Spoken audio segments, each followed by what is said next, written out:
नवरात्रि के दौरान एक महत्वपूर्ण उपाय लौंग के जोड़ का है। 4 लौंग लेना होगा और एक पत्ते पर रखना होगा। इस पत्ते के साथ पूरे घर में घूमना जरूरी है ताकि नकारात्मक ऊर्जा दूर हो सके। फिर इस पत्ते को देवी माता की मूर्ति के पास रखकर समर्पित करना होगा। इसके बाद एक नीम के पेड़ के नीचे पत्ते को रखना होगा। यह उपाय किसी भी अधूरी इच्छा को पूरा करने के लिए किया जाता है।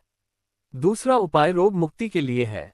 इसके लिए जौ के दाने लेने होंगे और साथ में एक कमल गट्टा रखना है। एक लोटे में जल भरकर उसमें हल्दी और जौ डालने होंगे। लौंग को अपने पास ही रखना है। इस उपाय को भी नवरात्रि के दिनों में करना चाहिए ताकि स्वास्थ्य की दिक्कतें दूर हो सकें। इसके अलावा जो भी उपाय बताए जा रहे हैं वे सब गुरु जी की शिक्षाओं से प्रेरित हैं। यदि आपको पूजा के लिए कोई सामग्री नहीं मिलती है तो एक नंबर भी दिया गया है जिससे आप मदद ले सकते हैं। इस समय विशेष ऑफर भी चल रहा है जिसमें रुद्राक्ष प्राप्त करने पर अन्य तत्व भी मुफ्त मिल रहे हैं। नवरात्रि के दौरान ये उपाय करना अत्यंत फलदायक साबित हो सकता है और व्यक्ति की इच्छाएं पूर्ण करने में सहायक हो सकता है। नीम का पेड़ फिर से विशेष रूप से याद दिलाना आवश्यक है क्योंकि यह नवरात्रि के दौरान देवी माता का वासस्थान माना जाता है। लौंग का जोड़ा लेकर पहले नीम के पेड़ की जड़ में भोग अर्पित करने के बाद उसी जल को लौंग के ऊपर समर्पित करना होता है।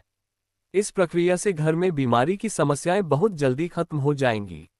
इसके बाद कर्ज मुक्ति का उपाय बताया गया है जिसमें 7 मुखी रुद्राक्ष पहनने की सलाह दी गई है। ये बताते हुए कि रुद्राक्ष का महत्व कितना अधिक है, गुरुजी ने कहा है कि इसको धारण करने से आर्थिक स्थिति में सुधार हो सकता है।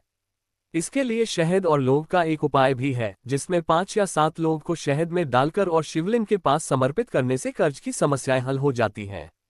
अंत में एक विशेष उपाय कमल गट्टे के साथ बताया गया है। इसे पाने के लिए 2 कमल गट्टे लेने होते हैं। पहले एक गट्टा जल में डालकर देवी को समर्पित करना होता है और दूसरा गट्टा घर में धन संपत्ति रखने की जगह पर रखना होता है। इस विधि से जीवन की वित्तीय समस्याएं समाप्त हो सकती हैं। ये सभी उपाय नवरात्रि के पावन दिनों में बेहद प्रभावी माने जाते हैं। भाई बहनों से खास अनुरोध किया गया है कि वे चैनल को सब्सक्राइब करें ताकि वे नवरात्रि से जुड़ी विशेष जानकारी और उपायों को समय समय पर प्राप्त कर सकें। ये नवरात्रि केवल उत्सव नहीं है बल्कि मन की इच्छाओं को पूर्ण करने का एक साधन भी है। श्रद्धालुओं को यह समझाया गया है कि नियमित रूप से देवी माता की उपासना और विशेष उपाय अपनाने से जीवन में सुख, शांति और समृद्धि का संचार होता है। अल्पविराम जिन्हें नवरात्रि के दौरान विशेष जप, पूजा और अनुष्ठान करने की इच्छा हो वे इस समय को अपने आध्यात्मिक उन्नति के लिए भी उपयोग कर सकते हैं।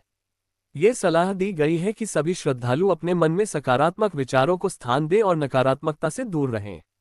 ध्यान और भक्ति के माध्यम से आत्मिक शांति की प्राप्ति होती है जो इस पवित्र उत्सव का महत्वपूर्ण अंग है। हर दिन का ध्यान रखते हुए देवी की विशेष आराधना और मनोकामना पूर्ति के लिए अनुकूल समय का चयन करना चाहिए। सारी विधियों का पालन करते हुए श्रद्धा के साथ किए गए उपायों से भक्तों को अवश्य लाभ की प्राप्ति होगी।